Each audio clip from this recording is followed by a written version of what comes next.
ఇప్పుడు మీ అమ్మ అని వాళ్ళకే పొగుడతావా నువ్వు కూడా? మీ అమ్మ అంటే మీ వదిన అంటే ఇప్పుడు నా విషయంలో కూడా మీ వదిన గురించే ఇస్తుంది. నాకు ఎంత కోపం వస్తే చెప్పండి. నా విషయంలో సరే శుభవార్త చెప్పింది అని మనతో హ్యాపీ ఇట్లుండాలా? నీ నా పెద్ద కొడలు నా చిన్న కొడు అవసరమా అండి అదంతా?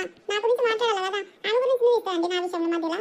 అయ్యో ఇద్దరు ప్రెగ్నెంట్ ఉన్నారు కాబట్టి గానే మా అమ్మ కూడా అట్లా మాట్లాడుతుంది. నువ్వెందుకు ఇబ్బంది పడతావే గట్లా? మీకేందండి, మీరు మస్తు చెప్తారు. సరే తీయ, ఇప్పుడు కూడా ఈ శుభవార్త టైంలో కూడా గొడవలు పెట్టుకుంటావా నువ్వు? లేదండి, నాకైతే ఫుల్ హ్యాపీగా ఉంది. మా అమ్మ కూడా కాల్ చేసి చెప్పిగా.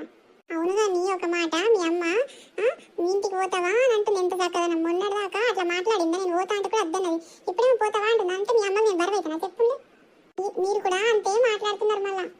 అంటే అట్లేం లేదు, ఇప్పుడు వదినే ఇక పుట్టింటికి పోదు కాబట్టి ఇక నువ్వన్నా పోతావని మరి అమ్మకి ఇబ్బంది కానీ ఇద్దరిని సగబెట్టాలా ఇంట్లో పనులు అంటే అమ్మకి ఇబ్బంది కాదా? అందుకే నేను ఇంటికి తోలేస్తా అని అన్నాను. నువ్వు కూడా మీ అమ్మల ఇంటికి వస్తే హ్యాపీగా ఉంటావు కదా అని.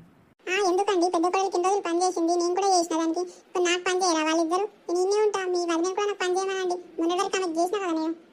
ఏ వదినే ఎట్లా ఎత్తదే? నువ్వు కొంచెం అన్నా మాట్లాడి నీకన్నా కొద్దిగా ఇది ఉండాలి కానీ నీకు.